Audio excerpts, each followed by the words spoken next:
बच्चों आज हम पढ़ेंगे मीटर ब्रिज और स्लाइड वायर ब्रिज। ठीक है, ये 3 नंबर में क्वेश्चन आता है, इम्पोर्टेंट है। जो मीटर ब्रिज है देखो ये क्या होता है। It is application of Wheatstone bridge principle. जो हमने व्हीटस्टोन ब्रिज प्रिंसिपल पढ़ा था उसकी क्या ये एप्लीकेशन है। एप्लीकेशन का मतलब उसका इसमें यूज होगा। और इसे क्या करेंगे, जो अननोन रेजिस्टेंस होती है जिसका नाम एस होता है उसकी वैल्यू निकाली जाती है। तो व्हीटस्टोन से भी हम अननोन रेजिस्टेंस निकालते हैं और मीटर ब्रिज से भी हम क्या करते हैं, अननोन रेजिस्टेंस की वैल्यू निकालते हैं। ठीक है, अब यहाँ पे इसका एक डायग्राम होता है जो आपको अच्छी तरह से समझना है। इसमें क्या करते हैं, हम एक वायर लेके चलते हैं। ठीक है, ये हमने एक वायर मान ली। अब ये जो वायर होती है ये होती है 1 मीटर लॉन्ग। इसकी लेंथ कितनी होती है, 1 मीटर कह दो, या फिर क्या कह सकते हो आप, 100 सेंटीमीटर। तो वायर की लेंथ कितनी होती है, 1 मीटर या फिर 100 सेंटीमीटर। और ये जो वायर होती है किसकी बनी होती है, ये बनी होती है मैग्नीन या फिर कॉन्स्टेंटेन की। ये वायर किसकी बनी होती है, ये वायर बनी होती है मैग्नीन या फिर कॉन्स्टेंटेन की। और ये दोनों क्या होते हैं, एलॉय होती हैं। ठीक है, मिश्र धातु होती है। तो जो मैग्नीन है वो बनी होती है, इसमें जो कॉपर है वो 84% होता है, मैग्नीज 12% होता है और निकिल 4% होता है। और जो कॉन्स्टेंटेन है इसमें कॉपर 60% होता है और निकिल 40% होता है। तो इनमें से आप कौन सी भी यूज कर सकते हैं। तो मीटर ब्रिज में हमेशा कौन सी वायर यूज होती है, या तो मैग्नीन या फिर कॉन्स्टेंटेन, जिसकी लेंथ कितनी होती है 1 मीटर। तो हमने एक वायर ले ली कॉन्स्टेंटेन की या मैग्नीन की, जिसकी लेंथ कितनी 1 मीटर। ये वायर हमने दिखा दी यहाँ से यहाँ तक। ठीक है, अब ये जो वायर हमने ली है इसको रखा जाता है एक वुडन ब्लॉक के ऊपर। अब जो वुडन ब्लॉक के ऊपर इस वायर को रख दिया, उस वुडन ब्लॉक के बिल्कुल पैरेलल में एक मीटर स्केल होता है। जो स्केल हम यूज करते हैं ना, क्या होता है, इसके बिल्कुल पैरेलल में एक मीटर स्केल। ठीक है, मीटर स्केल लगा होता है। अब ये जो मैग्नीन वायर है इसके इस एंड पे, फर्स्ट एंड पे यहाँ पे लगी होती है कॉपर स्ट्रिप। क्या लगी होती है, कॉपर स्ट्रिप। स्ट्रिप का मतलब समझते हो, पट्टी, यानी कॉपर की एक मोटी पट्टी होती है। ठीक है, यानी मोटी तार जो टुकड़ों में होती है। यहाँ पे कॉपर स्ट्रिप लगी होती है फर्स्ट एंड पे। ऐसे फिर यहाँ पे सेकंड एंड पे भी क्या लगी होती है, कॉपर स्ट्रिप, कॉपर की पट्टी लगी होती है। ठीक है, दोनों एंड पे। फिर यहाँ पे जो इनका बीच का पॉइंट है यहाँ पे भी एक कॉपर स्ट्रिप लगी होती है। तो कुल मिला के इसमें 3 कॉपर स्ट्रिप होती है। अब यहाँ पे लगा होता है एक रेजिस्टेंस बॉक्स। यहाँ पे क्या होता है, एक रेजिस्टेंस बॉक्स जिसकी रेजिस्टेंस क्या है R। एक रेजिस्टेंस यहाँ पे लगी होती है, यानी एक वायर यहाँ पे लगी होती है और उस वायर की रेजिस्टेंस क्या है, S, जो हमें निकालनी होती है। ठीक है, अब यहाँ पे लगा होता है गैल्वेनोमीटर। इस पॉइंट के द्वारा यहाँ पे गैल्वेनोमीटर लगा होता है जो डिफ्लेक्शन को शो करता है। और उस गैल्वेनोमीटर से एक जॉकी कनेक्ट होती है।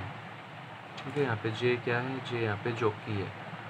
और जॉकी क्या होती है, एक नीडल होती है जो डिफ्लेक्शन शो करती है। एक सुई होती है जो इसके ऊपर हिलती रहेगी वायर के ऊपर। ठीक है, अब ये कनेक्ट होते हैं एक बैटरी के द्वारा और की के द्वारा। यहाँ पे क्या लगी होती है, एक बैटरी और की लगी होती है। ठीक है, तो यहाँ तक हमने क्या पढ़ा कि जो मीटर ब्रिज है वो मैग्नीन या फिर कॉन्स्टेंटाइन वायर का बना होता है, जिसकी लेंथ 1 मीटर होती है या 100 सेंटीमीटर होती है, जिसको वुडन ब्लॉक के ऊपर रखा जाता है। उस वुडन ब्लॉक के बिल्कुल पैरेलल में एक मीटर स्केल लगा होता है। इस यहाँ पे जो मैग्नीन वायर है इसके एक एंड पे कॉपर स्ट्रिप लगी होती है, उसी तरह दूसरे एंड पे भी क्या लगी होती है, कॉपर स्ट्रिप। और तीसरी कॉपर स्ट्रिप इनके बीच में होती है। कॉपर स्ट्रिप यानी कॉपर की एक स्ट्रिप होती है, एक पट्टी होती है। यहाँ पे एक रेजिस्टेंस होती है R, यहाँ पे रेजिस्टेंस होती है S। यहाँ पे गैल्वेनोमीटर लगा होता है, इस गैल्वेनोमीटर से जॉकी कनेक्ट होती है। जब करंट फ्लो करेगा तो ये जो जॉकी है ना, ये इसके ऊपर हिलती है ऐसे। और फिर यहाँ पे एक बैटरी और की लगी होती है। ठीक है, तो यहाँ पे इसकी जो वर्किंग है उसके लिए हम क्या करेंगे, वर्किंग को समझने के लिए सबसे पहले की को ऑन करेंगे। जैसे ही की ऑन करेंगे तो यहाँ पे करंट फ्लो करेगा। तो जब यहाँ से करंट फ्लो करने लग जाएगा, ठीक है, तो करंट फ्लो करने से जो गैल्वेनोमीटर अपना वो क्या दिखाएगा, डिफ्लेक्शन। तो गैल्वेनोमीटर क्या शो करेगा, डिफ्लेक्शन, यानी गैल्वेनोमीटर की जो सुई है वो हिलेगी। Galvanometer show deflection. और गैल्वेनोमीटर डिफ्लेक्शन दिखाने से जो गैल्वेनोमीटर है ना, देखो उसकी सुई अगर बिल्कुल बीच में है, यहाँ पे है, तो गैल्वेनोमीटर की डिफ्रैक्शन 0 बोली जाती है। लेकिन अगर गैल्वेनोमीटर की सुई इस साइड है या फिर इस साइड है, तो इसका मतलब होता है गैल्वेनोमीटर डिफ्रैक्शन दिखा रहा है। तो शुरू में करंट ऐसे जाएगा, तो गैल्वेनोमीटर की जो सुई है वो इस साइड आएगी, इसलिए डिफ्रैक्शन शो करेगा। तो जब भी डिफ्रैक्शन शो करेगा तो जो जोकी है वो स्लाइड करेगी, वायर के ऊपर ऐसे ही लेगी। ठीक है। अब ये जो गैल्वेनोमीटर है, ये डिफ्रैक्शन कब तक दिखाता रहेगा? जब तक कि जो सर्किट है उसमें करंट इक्वली फ्लो ना कर जाए। तो शुरू में करंट इस साइड से आया, लेकिन आगे करंट कंटिन्यू फ्लो करेगा। तो जब इसमें कंटिन्यू करंट फ्लो करने लग जाएगा तो गैल्वेनोमीटर की सुई 0 पे आ जाएगी। तो मैंने गैल्वेनोमीटर की डिफ्रैक्शन क्या बन जाती है? 0। तो जो कि एक पॉइंट पर रुक जाएगी, फिर स्टॉप होगी। तो वो पॉइंट हमने यहाँ पे J मान रखा है। तो फिर क्या करेंगे, जब जोकी रुकेगी तो यहाँ से यहाँ तक की लेंथ मीटर स्केल के द्वारा मेजर कर लेंगे। हमने मान ली L। अगर ये L है तो ये जो बचेगी ये कितनी होगी? 100 माइनस L। सेंटीमीटर के हिसाब से कितनी हो जाएगी? 100 माइनस L हो जाएगी। जब यहाँ पे जोकी रुक जाती तो हमने देखा, जैसे ये पॉइंट अपना A, ये पॉइंट अपना J और ये पॉइंट है B। तो A से J कितना हुआ? तो A से J इक्वल हुआ L के, और J से B कितना हुआ अपना? 100 माइनस L के। ठीक है। अब अगर रेजिस्टेंस की बात करें तो जो रेजिस्टेंस है कौन से पॉइंट पे? Between A and J, A और J के बीच में अगर हम रेजिस्टेंस देखते हैं तो वो रेजिस्टेंस अपनी कहलाती है P। ठीक है ना। 4 रेजिस्टेंस होती है, RS हमने दिखा दी, तो P होती है A और J के बीच में। और जो रेजिस्टेंस है J और B के बीच में, वो रेजिस्टेंस अपनी होती है Q। ठीक है। तो ये हमने रेजिस्टेंस दिखा दी। मान के चलते हैं कि R क्या है? R है इंटरनल रेजिस्टेंस।